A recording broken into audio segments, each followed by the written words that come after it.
Que el Señor Jesucristo me le bendiga grande y maravillosamente. Es maravilloso poder estar en la presencia del Señor y poder estar congregados, alabando y glorificando el santo nombre de nuestro Señor Jesucristo. Amén, gloria a Jesús. Ríndale fuertes palmas al Rey, hermano.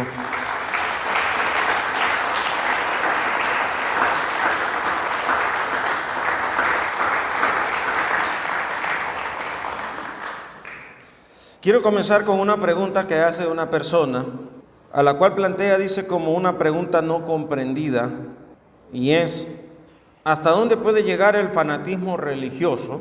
Plantea así. ¿O hasta dónde un mortal puede desafiar las cosas de Dios? Cuando uno analiza esta pregunta, lo que plantea esta persona, ¿no?, es, ¿desde qué momento yo puedo agradar a Dios? ¿Y hasta qué límite, verdad, puedo yo seguir agradando al Señor?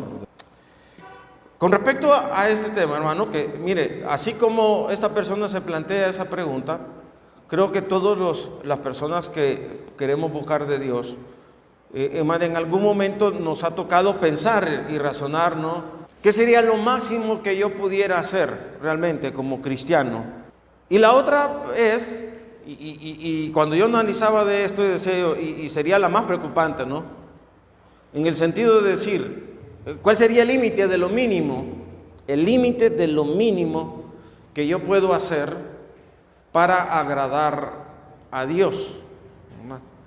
Y digo que es la más preocupante porque obviamente no deberíamos de estar nosotros ni en un extremo ni en el otro, pero un extremo quizás sea menos peligroso y el otro sí es más peligroso, ¿no? Comprender lo que es los términos. Fanatismo es un apasionamiento y tenacidad desmedida en la defensa de creencias y opiniones, especialmente religiosas o políticas. Es similar a lo que es la intransigencia, intolerancia, obstinación, extremismo, radicalismo, sectarismo, exaltación, inconformidad, apasionamiento, pasión, entusiasmo, fervor, fogosidad, adicción. Todas estas son sinónimos que están relacionados con lo que es el fanatismo, ¿no? Popularmente uno lo ve más con la parte de los deportes, por ejemplo, el fútbol, ¿verdad? El fanatismo, como tiene que ver con esa parte del apasionamiento, ¿no?, y la defensa férrea por ese apasionamiento o por esa pasión. Entonces el fanatismo lleva a los extremos de que un grupo de una barra se puede aliar a golpes con los de otra barra contraria. Y se van a los golpes y quizás hasta la muerte, ¿no? Pues el fanatismo lo va a llevar a eso. El fanatismo, ¿verdad?, es peligroso porque despierta ese apasionamiento no tan desmedido, en el sentido de que puede llevar a una persona aún hasta perder la vida, o que otra persona pierda la vida por esa causa, ¿no? Entonces el fanatismo lo lleva a eso, el fanatismo lo lleva a marcar una identidad inexistente. Eso últimamente se ha dado porque, vaya, siempre poniendo el ejemplo del fútbol, inicialmente el apasionamiento se daba por el arraigo que se daba, ¿no?, por un país o por una ciudad. Entonces los fanáticos se identificaban con cierto club porque nacían en ese país o porque pertenecían a esa ciudad. Pero hoy en día, en los tiempos modernos, se ha despertado un apasionamiento irracional porque crea una identidad inexistente, ¿no?, en el sentido de que no existe un arraigo real como para decir, ¿verdad?, yo soy fanático de tal club porque me siento identificado por eso. No, o sea, no hay una razón. O sea, alguien podría decir, yo soy aficionado del equipo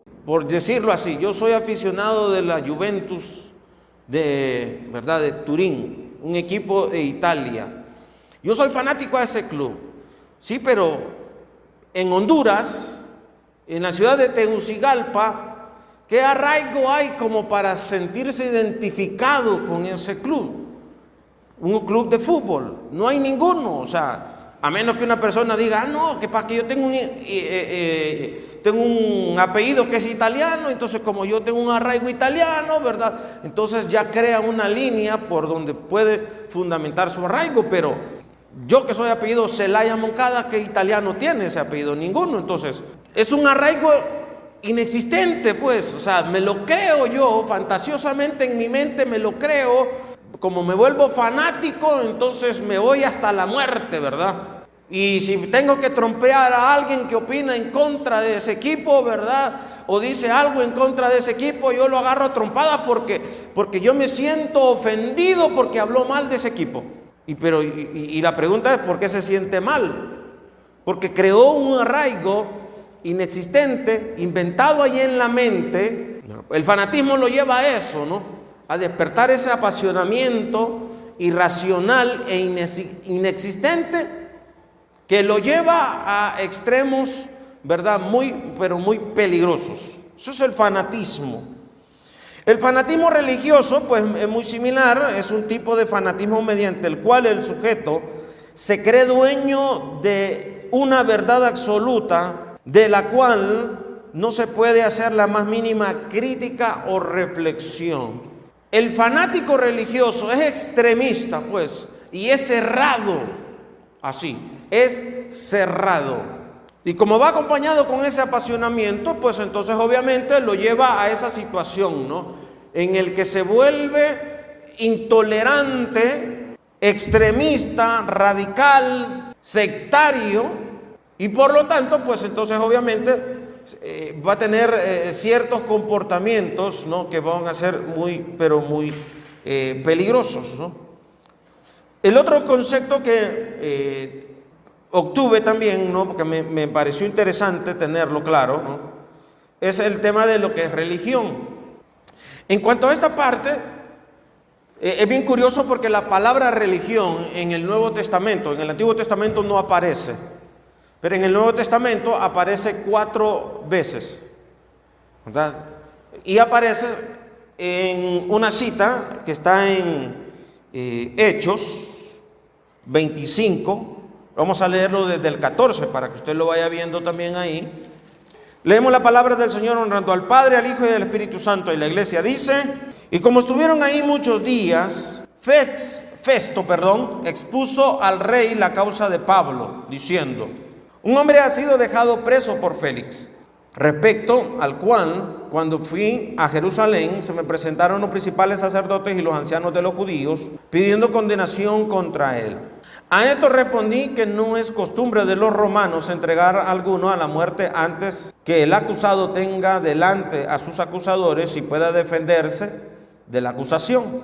Así que, habiendo venido estos juntos acá, sin ninguna dilación, al día siguiente, sentado en el tribunal, mandé a traer al hombre, y estando presentes los acusadores, ningún cargo se presentaron de los que yo sospechaba, sino que tenían contra él ciertas cuestiones acerca de su religión y de un cierto Jesús ya muerto, al que Pablo afirmaba estar vivo. En ese pasaje allí, exactamente en el verso número 19, donde se menciona ahí que Festo menciona algo, dice relacionado a su religión.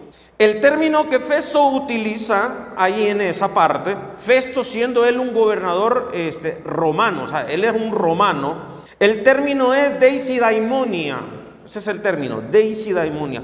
Es una palabra compuesta, deilos, que significa temer, y daimon, que es demonio o espíritu sobrenatural.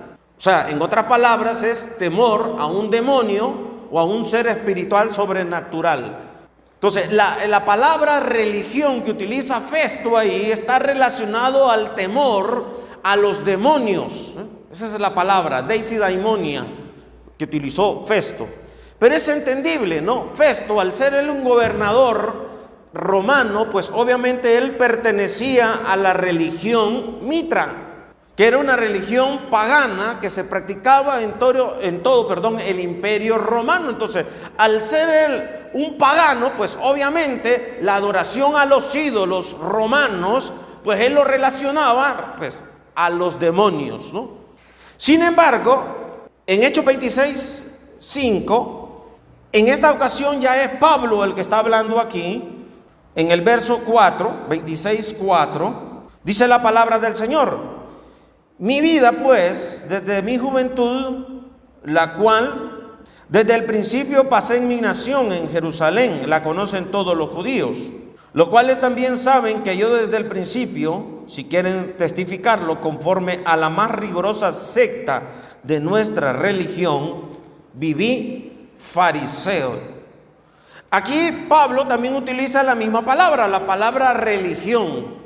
Solamente que aquí en esta ocasión Pablo no utiliza la palabra deisidaimonia o temor a los demonios, sino que la palabra que Pablo utiliza es dreskeia. Ese es el término que utilizó el apóstol Pablo, más relacionado a lo que es el culto. Pues obviamente porque el culto que practicaba él, ¿verdad? Y todos los judíos, pues era el culto a Jehová Dios y no a un demonio. Entonces él la palabra religión no la relaciona al temor de los demonios, sino que lo relaciona a un culto, y de hecho no le pone ningún calificativo, sino simplemente, ¿verdad?, culto.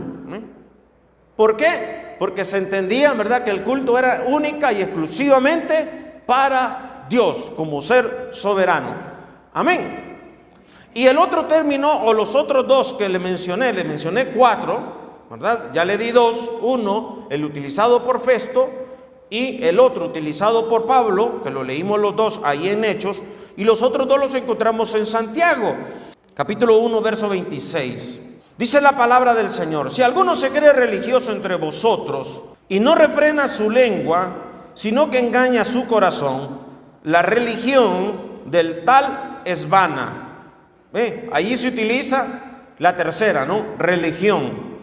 Verso 27, la religión pura y sin mácula delante de Dios, el Padre, es esta: visitar a los huérfanos y a las viudas en sus tribulaciones y guardarse sin mancha del mundo.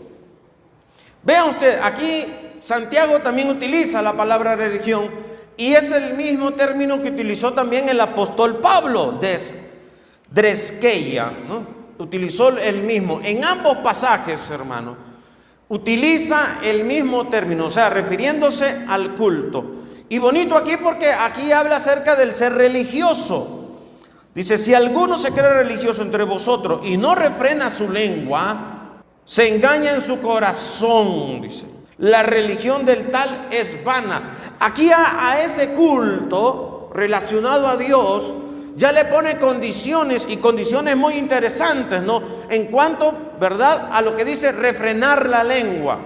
El que no refrena la lengua, o sea, el que no le da buen uso a la lengua, el que no le da buen uso al hablar, entonces que no venga a creerse que viene a adorar a Dios, que no venga a creerse que adora y exalta al Dios. ¿Por qué? Porque es vano lo que realmente él habla. ¿Por qué? Porque el hablar, hermanos, es algo a lo cual el cristiano se debe dar a conocer. Nosotros debemos de darnos a conocer por la forma en cómo nosotros hablamos. Amén.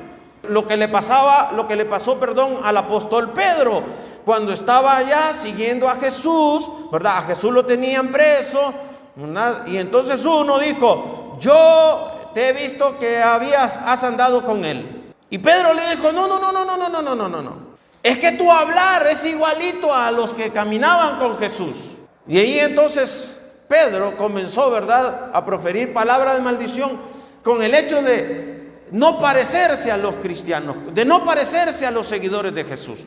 ¿Por qué? Porque los seguidores de Jesús en su hablar se tienen que dar a conocer. ¿Y qué otra cosa también menciona Santiago aquí? Santiago menciona también que dice que la religión pura y sin mácula delante de Dios el Padre es esta: visitar a los huérfanos y a las viudas en sus tribulaciones, mostrar misericordia para el necesitado. Y lo otro es, dice, guardarse sin mancha del mundo, o sea, guardarse en santidad. ¿Ve? Amén. Entonces, cuando nosotros hablamos acerca de religión, pues obviamente nuestra idea va a venir, o la idea de una persona va a venir, que en el mundo hay un montón de religiones. Y es cierto, en el mundo hay una infinidad de religiones. Pero todas estas religiones, hermanos, todas estas religiones van más relacionadas al término que utilizó Festo. ¿Cuál? Deidaimonia, o sea, el temor a los demonios. En cambio, Dreskeia, utilizada por los apóstoles, relacionada al culto, relacionada a la misericordia, relacionada a la santidad hacia Dios. Guardarse sin mancha del mundo. Entonces, cuando hablamos de fanatismo religioso, no nos vamos a referir, por ejemplo, a otras religiones relacionadas al temor a los demonios, no, sino que nos vamos a referir exclusivamente a lo que es el cristianismo como tal, ¿no?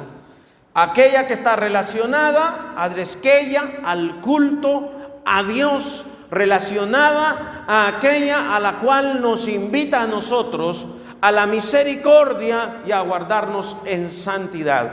En ese caso, nosotros nos encontramos con una historia bien interesante referente a Jesús, y lo vamos a leer ahí en Mateo capítulo número 23. Entonces habló Jesús a la gente y a sus discípulos diciendo: en la cátedra de Moisés se sientan los escribas y los fariseos. Así que todo lo que os digan que guardéis, guardadlo y hacedlo, mas no hagáis conforme a sus obras, porque dicen y no hacen, porque atan cargas pesadas y difíciles de llevar y las ponen sobre los hombros de los hombres, pero ellos ni con un dedo quieren moverlas. Antes hacen todas sus obras para ser vistos por los hombres, pues ensanchan sus filacterias y extienden los flecos de sus mantos, y aman los primeros asientos y en las cenas y en las primeras sillas en las sinagogas y las salutaciones en la plaza, y que los hombres los llamen rabí, rabí. Vemos nosotros cómo aquí el Señor comienza a hablar acerca de esta secta, ¿no? De los fariseos y los saduceos, y comienza a expresarse y decir: estos son así. Les gusta sentarse en la cátedra de Moisés. O sea, a ellos les gusta sentarse donde buscan la admiración de los hombres. Y les gusta que les llamen rabí. Les gusta de que ellos, ¿verdad? Sean exaltados por las personas. Buscan la exaltación de los hombres, la admiración de los hombres. Esto es lo que buscan ellos.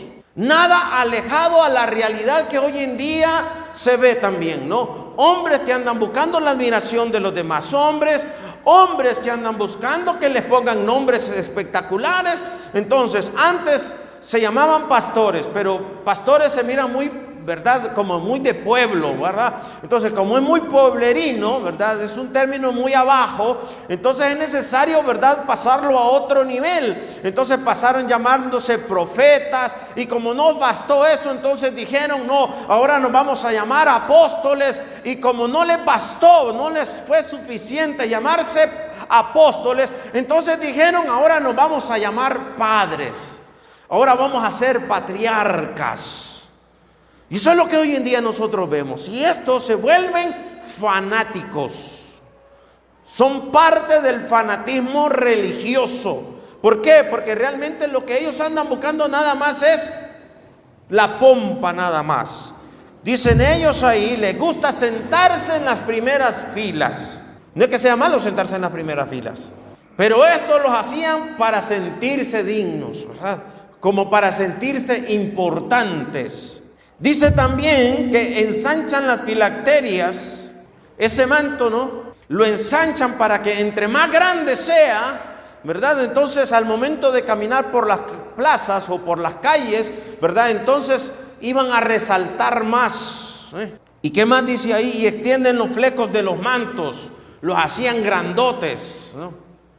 Porque para ellos la apariencia era mucho más importante. El aparentar ellos ser alguien, el aparentar ellos, ¿verdad?, la importancia de ellos, o creerse ellos que eran más sabios que los demás, más santos que los demás. Entonces eso es lo que ellos buscaban.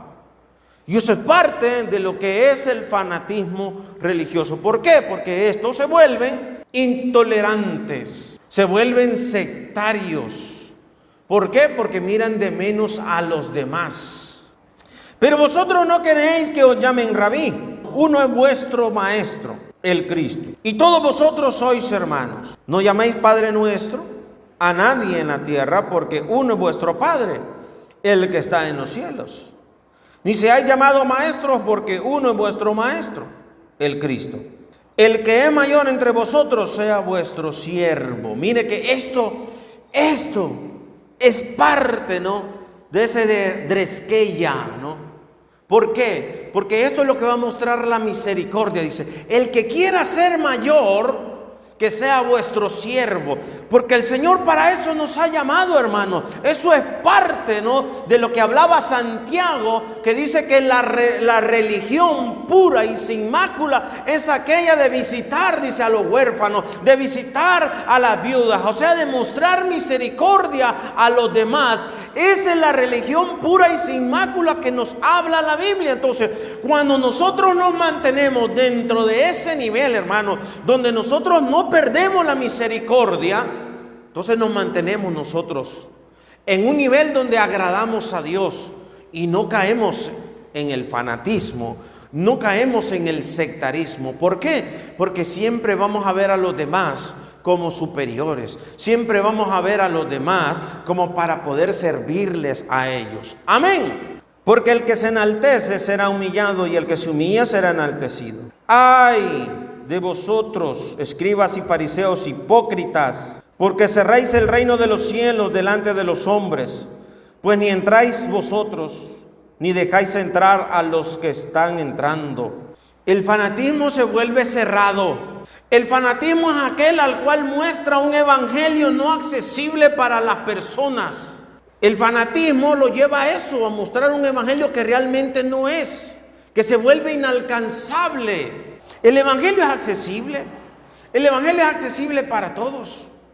Es normal que un inconverso piense de que es difícil poder agradar a Dios. Sí, es normal. ¿Por qué? Porque no ha recibido esa capacidad. Pero una vez que una persona acepta a Jesucristo como único y suficiente Salvador, sucede lo que el Señor Jesús hablaba de nacer de nuevo. Y al nacer de nuevo, la naturaleza pecaminosa, hermano, desaparece. Perdón, no desaparece, sino que se quiebra, se rompe esa naturaleza pecaminosa. Y el Espíritu de Dios viene a morar en nosotros, y el Espíritu de Dios es el que nos permite a nosotros que nosotros podamos agradar a Dios, poner por obra los mandamientos de Dios. Más adelante vamos a leer otro pasaje referente a eso que estamos hablando ahí. Pero esa naturaleza pecaminosa, hermanos, que nos impide a nosotros acercarnos a Dios, se rompe con nuestro Señor Jesucristo, dándonos a Él, dándonos a nosotros, hermanos, esa libertad de poder agradar a Dios, de poder guardar los mandamientos de Dios, que hablaba Santiago, de guardarlos sin mancha del mundo. Pero estos cerraban, dice, cerráis el reino de Dios. ¿Por qué? Porque le ponían mucha traba, le ponían cargas muy pesadas. Es que inmediatamente uno, ¿verdad?, se acercaba y lo primerito que le decían era: te tenés que circuncidar. Y una cosa es, ¿verdad?, tal cual como dice el mandamiento, ¿no?, que al 8º día tenía que circuncidarse. Estaba tiernito el niño, ¿verdad? El sufrimiento era mínimo. Rápidamente, ¿verdad?, se regeneraba, se sanaba la herida y tranquilo. Pero en caso de uno viejo ya es más difícil. Y lo primerito que hacían era, ¿verdad? ¿Querés aceptar a Dios? Sí, excelente. A circuncidarlo, ¿verdad? Ahí iban a circuncidarlo. Porque para ellos eso era, ¿verdad?, importantísimo. 14. ¡Ay de vosotros, escribas y fariseos hipócritas, porque devoráis las casas de las viudas, y como pretexto hacéis largas oraciones! Por esto recibiréis mayor condenación. Miren, dice: devoráis las casas de la viuda. El fanatismo religioso No se anda preocupando por la misericordia, no anda viendo por la necesidad de la persona. Más bien al contrario, anda viendo la manera de cómo explotarlo.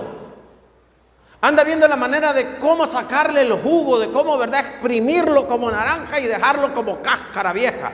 Eso es lo que busca el fanatismo.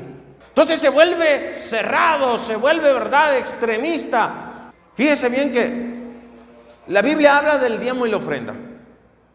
Pero en el caso del diezmo, por lo menos yo no he encontrado un pasaje donde decía, y los sacerdotes van a ir y van a medir todo el grano de la cosecha para así asegurarse de que va a dar el diezmo. No, el Señor decía, y traeré los diezmos. O sea, la gente de buena voluntad sacaba el diezmo y lo entregaba. Es de Dios. Entonces la persona de corazón, porque Dios siempre ha buscado eso, cuando se iba a construir el tabernáculo, le dijo a Moisés, dile al pueblo que traigan ofrenda, de corazón. No impuso el Señor y dijo algo, ¿verdad?, que traigan tanto, no, sino de corazón. El corazón bondadoso que lo dé y que se lo traiga, para Dios. Pero el radical no, el radical le pide el recibo y le va a decir, tráigame el recibo, porque yo quiero saber cuánto es lo que usted gana, para así entonces decirle, mire, le voy a dar el sobre, ¿verdad?, y este va a ser su diezmo. ¿Por qué? Porque lo que le interesa nada más es un número. El fanatismo religioso lo lleva a eso, a que la persona se convierte en un número más, en la manera de decir, ok. En alguna ocasión yo escuché un comentario donde cierto pastor, ¿verdad?, o apóstol, decía él, es que mi ministerio vale, ¿verdad?, 100 millones de lempiras. Y yo como, ¿cómo, verdad? O sea, hay que ponerle un número, hay que decir, no, mi ministerio vale tanto. O sea, ¿cómo es eso? O sea, si algún día me atrevo a decir, ¿verdad?, algo así, pues yo lo que diría es, mi ministerio vale la sangre de Cristo. Porque quien pagó el precio fue Él, no es mío tampoco. O sea, sería una aberración decir mi ministerio. O sea, lo que Dios me ha dado a mí vale la sangre de Cristo. Y no lo merezco. En su gracia y en su misericordia me ha permitido estar aquí. Y estoy aquí parado por la gracia y la misericordia de Dios. Pero el fanático religioso le anda poniendo números y dice, no, mi ministerio vale 250 millones de lempiras. Y ya después van a pasar en dólares, no se van a internacionalizar, ¿no? ¿Por qué? Porque la gente se convierte en un número más. Tal cual como nosotros leemos aquí, como el Señor Jesús les dice a los, ¡ay de ustedes fariseos hipócritas! Que andan allá, ¿verdad?, metiéndose en las casas de las viudas, viendo la manera de cómo aprovecharse de ellas. Porque así son. ¡Ay de vosotros, escribas y fariseos hipócritas! Porque recorréis mar y tierra para ser un prosélito, y una vez hecho, le hacéis 2 veces más hijo del infierno que vosotros. Andan buscando convertir gente, ¿ve?, y que se conviertan. Un prosélito es un gentil convertido al judaísmo. Eso es un prosélito. Entonces estos andaban buscando la manera de cómo gentiles se convirtieran al judaísmo. Pero ¿qué es lo que pasaba? Que en vez de hacerlos misericordiosos, los hacían más malos. Pues y obviamente, pues, ¿por qué? ¿Qué pasaba? Que un gentil venía con un corazón pagano, acostumbrado a hacer lo malo. ¿Ve? Acostumbrado a hacer lo malo. Y después viene el otro y le enseña supuestamente haciendo lo bueno, pero haciendo lo malo. Decía él, hombre, aquí está mucho mejor todavía. Allá hacía lo malo, sabiendo que hacía lo malo, y todo el mundo sabiendo que era malo. Aquí hago lo malo, pero que los demás vean de que lo estoy haciendo lo bueno. Por eso les decía, lo hacen 2 veces más hijo del infierno. ¿Por qué? Porque lo que hacen son pícaros, lo que hacen son pillos. Los seguidores de un fanatismo, de un fanático religioso, se vuelve más pillo que el fanático, que el líder. Eso es peligroso, ¿eh? ¡Ay de vosotros, guías ciegos! ¿Qué decís? Si alguno jura por el templo, no es nada. Pero si alguno jura por el oro del templo, es deudor. Insensatos y ciegos, porque ¿cuál es mayor? ¿El oro o el templo que santifica el oro? También decís, si alguno jura por el altar, nada es. Pero si alguno jura por la ofrenda que está sobre él, deudor. Necios y ciegos, porque ¿cuál es mayor, la ofrenda o el altar que santifica la ofrenda? Pues el que jura por el altar, jura por él y por todo lo que está sobre él. El que jura por el templo, jura por él y por el que lo habita. Y el que jura por el cielo, jura por el trono de Dios y por aquel que está sentado en él. El fanático religioso es aquel que anda buscando, ¿verdad? Y a todo le anda poniendo, ¿verdad? A todo le anda poniendo, ¿verdad? Que es malo. A todo. Todo es malo. Que se pone un pantalón jean y dice, no, es que el pantalón jean, ¿verdad? Es malo. Que si es camisa, ¿verdad? De puntito, es pecado, ¿verdad? Esos puntitos significan el pecado que anda. Y se anda inventando cosas. Pero las cosas que realmente son, las quiere hacer pasar por alto. O le da más importancia, ve usted que le da más importancia siempre a la ofrenda y al oro. No, eso sí, ¿verdad? La ofrenda, ¿verdad? O sea, el que no ofrenda, hijo del diablo, se va a ir al infierno, ¿verdad? El fanático religioso, ¿verdad? Siempre va a tener, ¿verdad? Eso. Es que yo te meto, ¿verdad? Al cielo yo te meto a punta de ofrenda, le dicen, ¿verdad? ¿Por qué? Porque la ofrenda siempre va a ser lo más importante. Pero la santidad no. La santidad siempre va a estar relacionado, pero va a estar relacionado, ¿verdad? A la ofrenda o al altar, ¿verdad? A eso. Pero nunca, ¿verdad? Realmente a la gracia y a la misericordia. No, eso no. 23 dice, ay de vosotros, escriben fariseos hipócritas, porque diezmáis la menta y el eneldo y el comino y dejáis lo más importante de la ley, la justicia, la misericordia y la fe. Para ellos lo más importante era diezmar, eso sí, ¿verdad? Sin defecto diezmarás, decían ellos. Hay que diezmar. Sí, pero tengo enfermo a mi papá y a mi mamá, ¿verdad? Ofrenda es ofrenda y es de Dios y tenés que entregarlo. No, pero ¿y entonces qué hago con mi papá y con mi mamá? Vételas tú, pero esto no puede faltar. ¿Dónde quedaba la gracia y la misericordia? ¿Dónde la justicia? Mire, la justicia está relacionado con poner por obra la palabra de Dios. Y cuando usted estudia la palabra de Dios, se va a dar cuenta que la Biblia es pro vida. Siempre va a ir más relacionado a salvaguardar la vida, porque es lo más importante. La misericordia. Entonces, para ellos la justicia, la misericordia y la fe la hacían a un lado. Eso no era importante para ellos. Pero para ellos el diezmar, el ofrendar, sí, eso sí, indefectiblemente, ¿verdad? Tenía que hacerlo. Y a ciegos que coláis el mosquito y tragáis el camello. Aquellas cosas chiquitas ellos las hacían ver como cosas grandes. Y las cosas grandes las hacían ver como pequeñas, como chiquititas.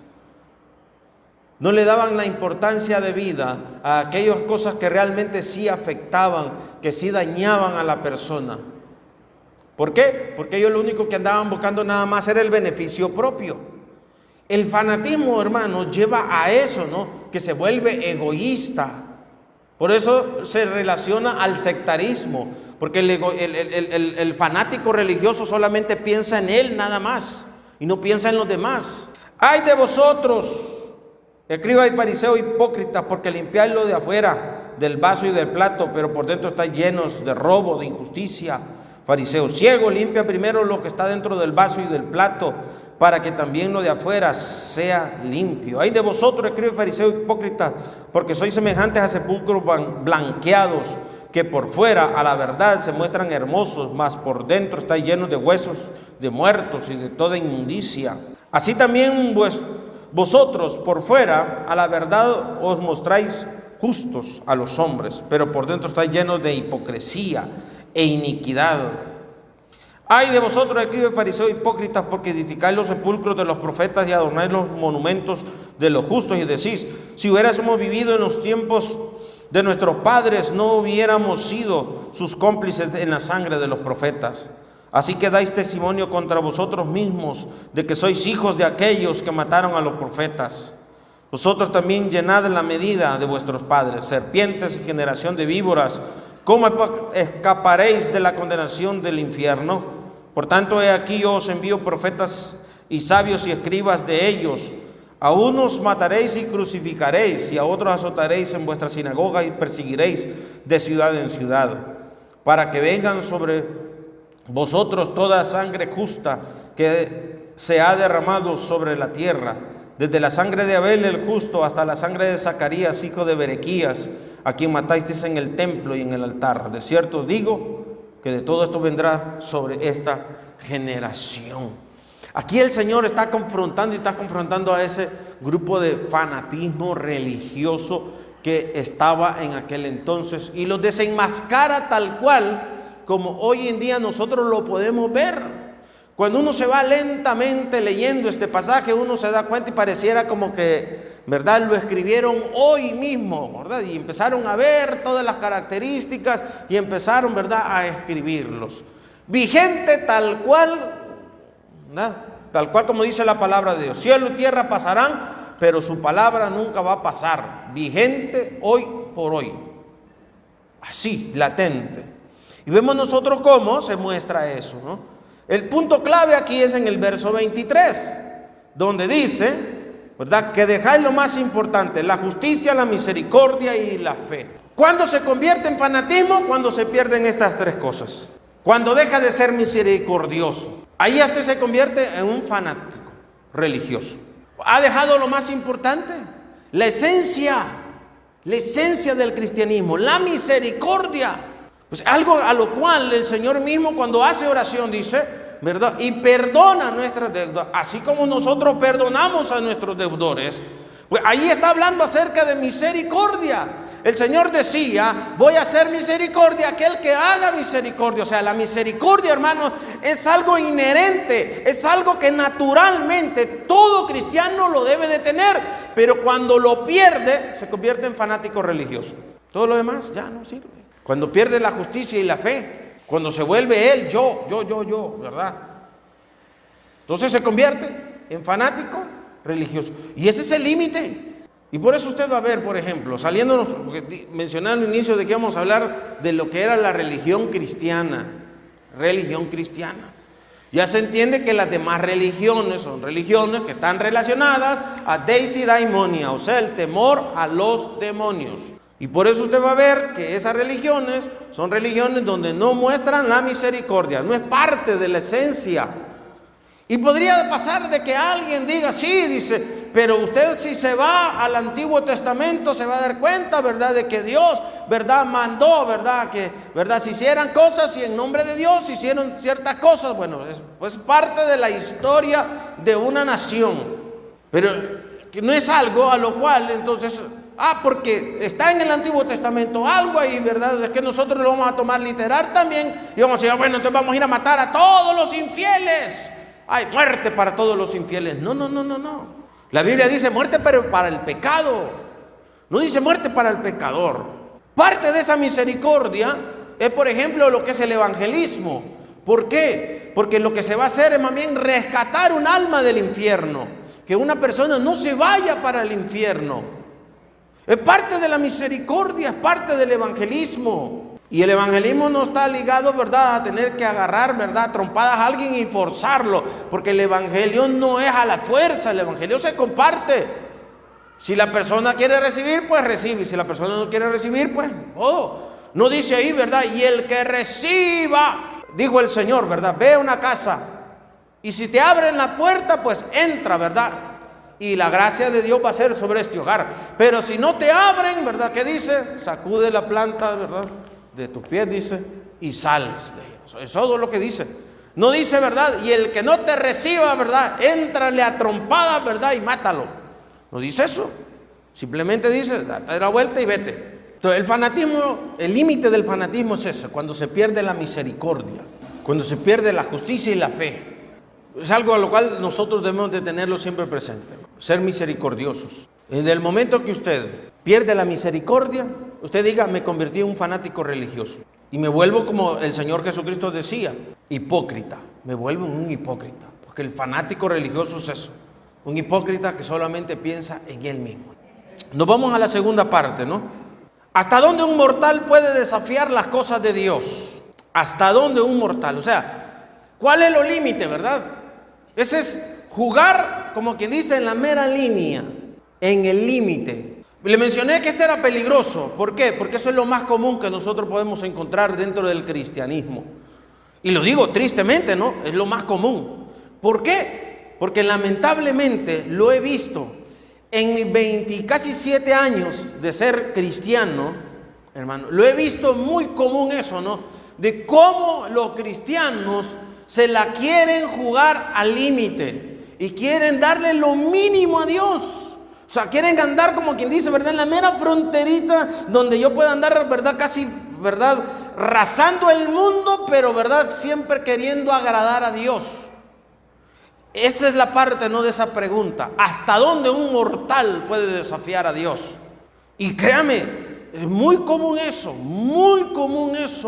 en el ambiente cristiano. Tristemente, se lo digo, tristemente, porque no debería de ser así. Juan 1:12 dice lo siguiente: mas a todos los que le recibieron, a los que creen en su nombre, les dio potestad de ser hechos hijos de Dios. Mas a todos los que le recibieron, a los que creen en su nombre. Pareciera ser que como que lo escribieron mal. Lo lógico en nuestra mente debería de ser primero creer y después recibirle. La lógica humana va planteada en esa línea, ¿no? Primero yo debería de creer, después de que creo, entonces lo recibo. El detalle está de que el término creer ahí es la palabra pisteu. Esa es la palabra en el griego, pisteu. Y pisteu está relacionado a lo que es tener fe, crédito, por implicación confiar específicamente a Cristo, el bienestar espiritual de otro. Es encomendar, es fiar, es guardar, confiar, creer, creyente. Eso es pisteu. Entonces, pisteu está más relacionado en guardar, en ser obediente. Por eso tiene lógica entonces, tal cual como dice, que primero se recibe para después entonces ser obediente. El que le recibe y es obediente, dice la palabra del Señor, que le dio la potestad de ser llamado hijo de Dios. ¿Por qué? Porque el hijo de Dios es el que ha recibido a Jesucristo como su único y suficiente Salvador, ha decidido en su corazón hacer a un lado la vida pasada y ser obediente a Dios. Amén. Ese es un hijo de Dios.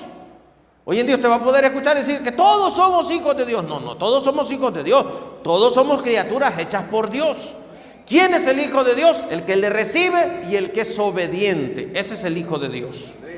No lo digo yo, lo dice la palabra del Señor. Y a cualquiera, ¿verdad?, puede agarrar ahí, buscar una enciclopedia, ¿verdad?, que tenga una Biblia Strong, que le busque el término en el griego de la palabra creer, de este pasaje de San Juan 3:16, ¿verdad? Y le va a encontrar la misma palabra pisteu, que significa exactamente eso, ¿no? Ser obediente, guardar, confiar en Dios. Entonces, en cuanto a esta pregunta que menciona y dice, ¿hasta dónde un mortal puede desafiar las cosas de Dios? Pues entonces, ok, hay dos tipos de mortales entonces: los inconversos y los conversos. Los inconversos es lo que nosotros popularmente llamamos los mundanos, ¿ve? Así. Y los conversos pues son los que nosotros popularmente llamamos cristianos. Amén. Ahí está. Ahora, ¿qué pasa con los primeros, con los inconversos? Génesis capítulo número 6. Y vio Jehová que la maldad de los hombres era mucha en la tierra, y que todo designio de los pensamientos del corazón de ellos era de continuo solamente, ¿el qué? El mal. El inconverso, ¿verdad?, el mortal inconverso, su designio del pensamiento solamente va a ser el mal, ¿verdad? El inconverso no se anda preocupando, ¿verdad?, si va a agradar a Dios o no va a agradar a Dios. No le interesa, no se le pasa por la mente decir, ¿y si hago esto, será que le va a gustar a Dios o no le va a gustar a Dios? No anda pensando en Dios. O sea, hace las cosas y dice, me gusta. Y lo hago porque me gusta, ¿verdad? Y entonces después dice, ¿verdad?, ¿a quién le importa lo que yo haga y a quién le importa lo que yo diga? ¿Verdad? Así, ¿verdad?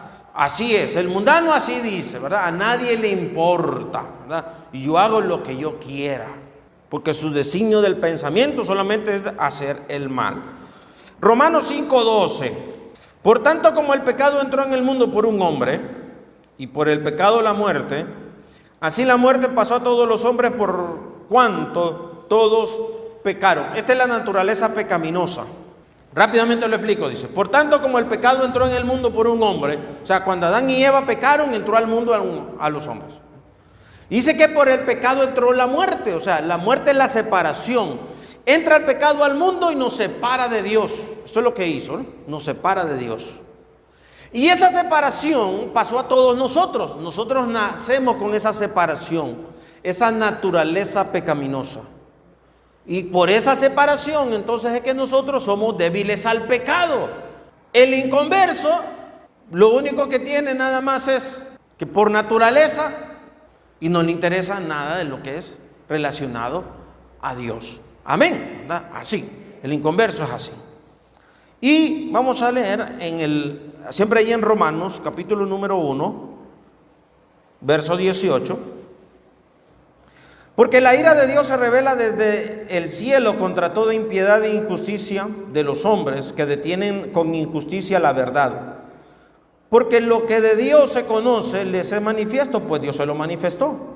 Porque las cosas invisibles de Él, su eterno poder y deidad, se hacen claramente visibles desde la creación del mundo, siendo entendidas por medio de las cosas hechas, de modo que no tienen excusa. O sea, Dios se le reveló al ser humano para que lo conozca, pero simple y sencillamente el ser humano no quiso conocer de Dios. Pues habiendo conocido a Dios, no le glorificaron como a Dios, ni le dieron gracias, sino que se envanecieron en su razonamiento, y su necio corazón fue entenebrecido. Profesando ser sabios, se hicieron necios, y cambiaron la gloria de Dios incorruptible en semejanza de imagen de hombre corruptible, de aves, de cuadrúpedos y de reptiles. Entonces, en vez de querer darle gloria a Dios, ¿verdad? Entonces prefirieron mejor darle imagen o darle gloria a una imagen. Entonces hicieron imagen de un hombre, de un animal, de una cosa, y dijeron, este va a ser nuestro Dios, y empezaron a venerar imágenes, empezaron a venerar ídolos. Por lo cual también Dios los entregó a la inmundicia y en las concupiscencias de sus corazones, de modo que deshonraron así sus propios cuerpos, ya que cambiaron la verdad de Dios por la mentira, honrando y dando culto a las criaturas antes que al Creador, el cual es bendito por los siglos. Por lo cual Dios los entregó a pasiones vergonzosas, pues aún sus mujeres cambiaron el uso natural por el que es contra naturaleza. De igual modo, también los hombres, dejando el uso natural de la mujer, se encendieron en su lascivia unos con otros, cometiendo hechos vergonzosos, hombres con hombres, recibiendo a sí mismos la retribución debida de su extravío. Y como no aprobaron tener en cuenta a Dios, Dios los entregó en una mente reprobada para hacer cosas que no convienen, estando atestados de toda injusticia, fornicación, perversidad, avaricia, maldad, llenos de envidia, homicidios, contiendas, engaños y malignidades, murmuraciones, detractores, aborrecedores de Dios, injuriosos, soberbios, altivos, inventores de males, desobedientes a los padres, necios, desleales, sin afecto natural, implacables, sin misericordia, quienes, habiendo entendido el juicio de Dios, los que practican tales cosas son dignos de muerte. No solo las hacen, sino que también se complacen con las que los practican. Bueno, entonces ahí está, mire, los mortales inconversos son así, tal cuales, practican la maldad y se deleitan con quien practica la maldad. Entonces estos de continuo caminan desafiando las cosas de Dios, porque ni les interesa. Ahora nos vamos a la otra parte, ¿no? Los otros tipos, los conversos. ¿Quiénes están ahí? Amén. Son unos poquitos, los otros todavía están en duda. O están nerviosos. ¿Será que es que yo ando en el límite? Dice. ¿Será que es que yo ando sobre la línea? Más bien, ando un pie, ¿verdad?, en el mundo y un pie, ¿verdad?, queriendo agradar a Dios. Pues bueno, nos vamos a dar cuenta ahorita, ¿verdad? Hebreos 8:10. Por lo cual este es el pacto que haré con la casa de Israel. Después de aquellos días, dice el Señor, pondré mis leyes en la mente de ellos y sobre su corazón las escribiré. Seré a ellos por Dios y ellos me serán a mí por pueblo. Ninguno enseñará a su prójimo, ninguno a su hermano, diciendo conoce al Señor, porque todos me conocerán, desde el menor hasta el mayor de ellos, porque seré propicio a sus injusticias y nunca más me acordaré de sus pecados y de sus iniquidades. El Señor Jesús vino a firmar vino a firmar un pacto, un nuevo pacto vino. y lo firmó con sello de sangre, porque Él dio su vida en propiciación por nuestros pecados. O sea, Él pagó el precio de nuestro pecado.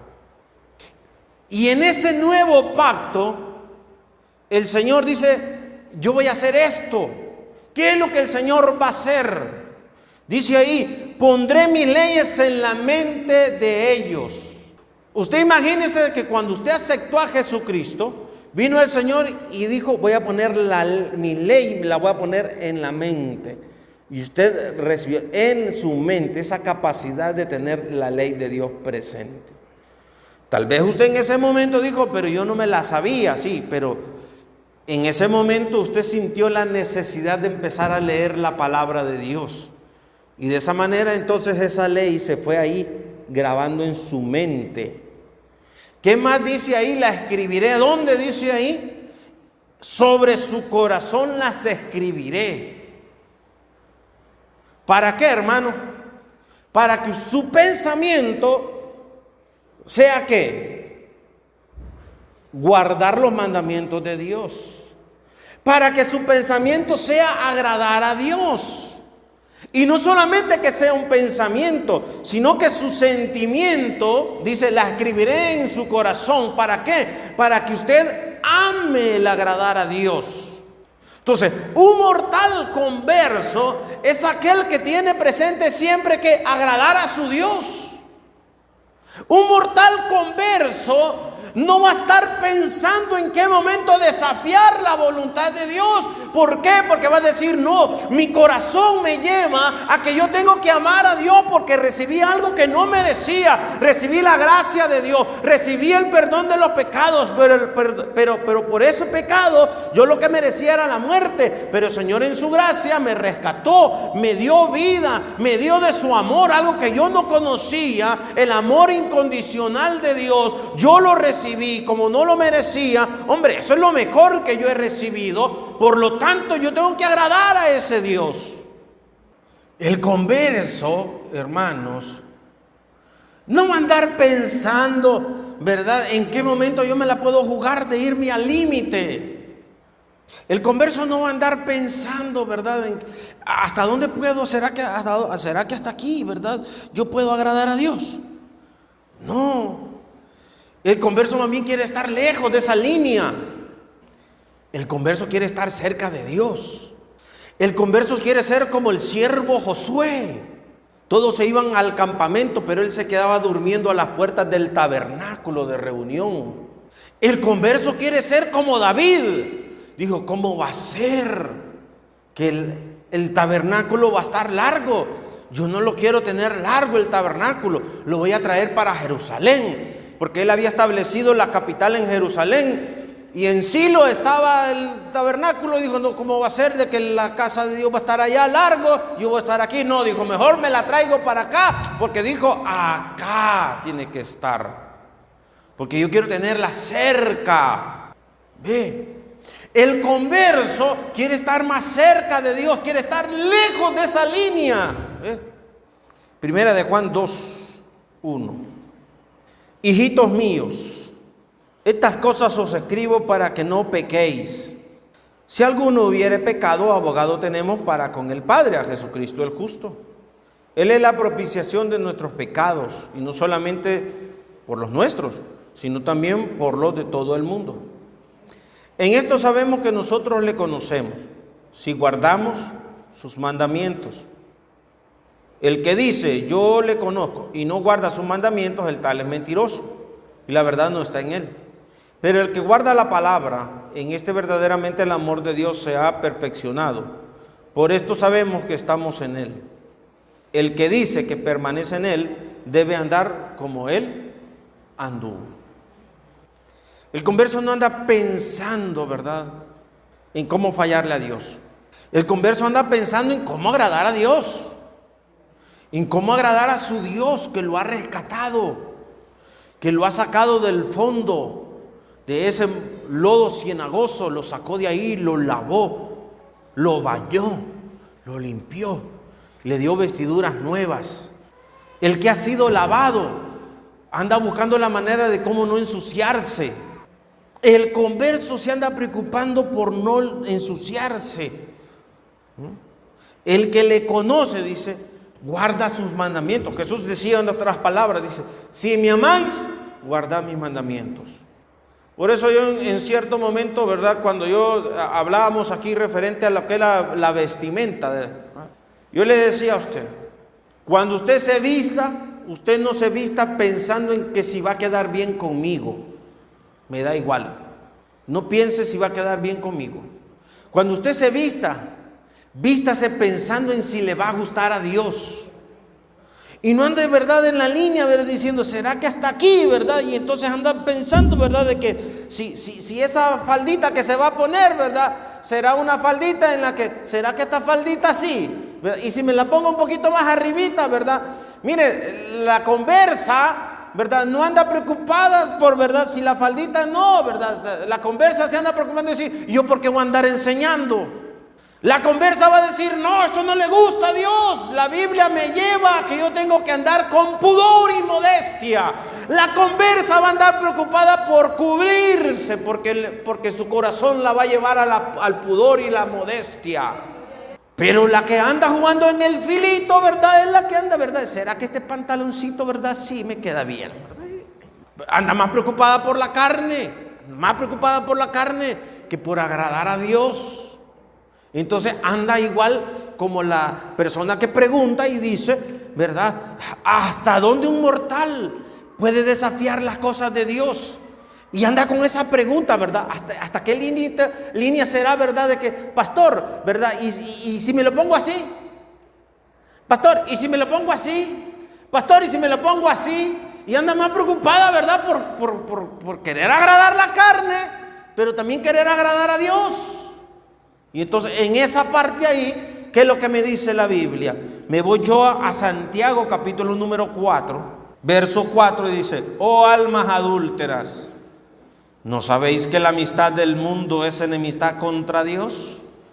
Cualquiera pues que quiera ser amigo del mundo, se constituye enemigo de Dios. O sea, aquí hay que definirse, pues. Y no caemos en fanatismo religioso. Simple y sencillamente es que Dios pone sus reglas, y el agradar esas reglas no lo hace a uno fanático, religioso. Es que se quiere pintar que el agradar a Dios es fanatismo religioso. No, el agradar a Dios no es fanatismo religioso. El fanatismo religioso, ya lo estudiamos, es cuando ya va al límite y pierde la misericordia, pierde la justicia y pierde la fe.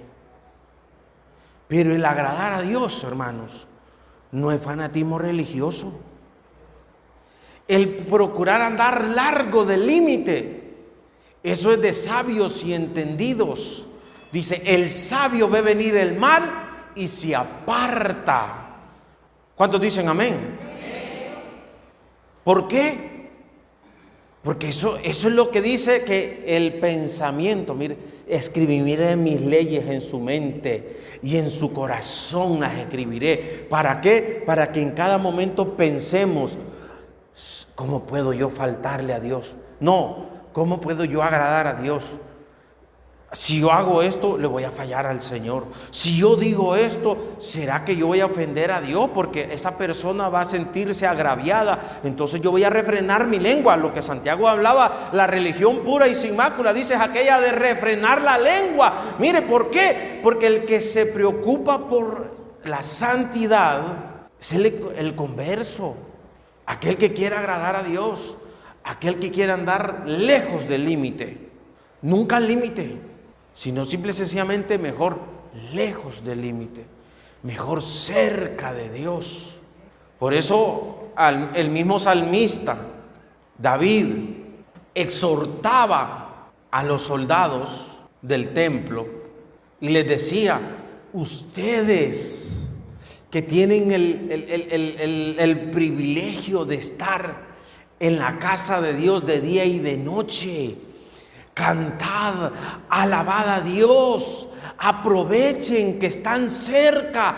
Hay otros que viven lejos y quisieran estar cerca como lo están ustedes, porque era parte del trabajo. Y les decía, su trabajo se puede volver el más placentero del mundo, estando cerca de la casa de Dios, hombre, trabajando y alabando y glorificando el nombre del Señor. ¿Quién los iba a regañar? Nadie los iba a regañar. Es que así debe de ser, hermanos. Por eso yo le mencionaba y le decía, esta segunda parte es la que más me preocupa a mí también. ¿Por qué? Porque el cristiano común hoy en día es el cristiano que en vez de buscar alejarse de esa línea, más bien se deleita andando en esa línea. La línea en la que se deleita en la carne, ¿verdad? Pero también creyendo que va a agradar a Dios. Dice, oh alma adúltera, ¿no sabéis que la amistad del mundo es enemistad contra Dios? Así que, hermanos, si en algún momento usted siente que en su corazón, ¿verdad?, usted está sintiendo ese jueguito, ¿verdad? Y usted dice, uy, hombre, ya ando, ¿verdad?, en la línea, ¿verdad? Ya ando queriendo, ¿verdad?, probar, ¿verdad?, dónde es el límite, ¿verdad? Dese cuenta que anda lejos de estar cerca de la presencia del Señor. Anda más cerca de la carne que de la presencia de Dios. Haga un alto. Si usted siente eso en su corazón, y diga, alto, Señor, perdóname porque mi corazón se está alejando de ti. Dele vuelta a la carne y vaya, busque la presencia del Señor, y créame que el Señor le va a restaurar. El Señor le va a abrazar y el Señor le va a acoger en sus brazos, y la paz de Dios que sobrepasa todo entendimiento va a estar en su mente y en su corazón. ¿Cuántos dan gloria a Dios? Así que, de hablar de extremos a extremos, de querer andar jugando en el límite de la carne, a andar en el extremo, ¿verdad?, de perder la gracia y la misericordia, siempre nosotros mantengámonos dentro de la voluntad de Dios. Procuremos, sobre todo, hermanos, agradar a nuestro Dios, y que nunca perdamos la gracia y la misericordia de nuestro Señor Jesucristo para con los demás. Amén. Para con los demás. Gloria a Jesús. Que el Señor Jesucristo me les bendiga. El Espíritu y la iglesia dicen, ven. Y nosotros decimos, amén. Sí, ven pronto, Señor Jesús. Ríndale palmas fuertes.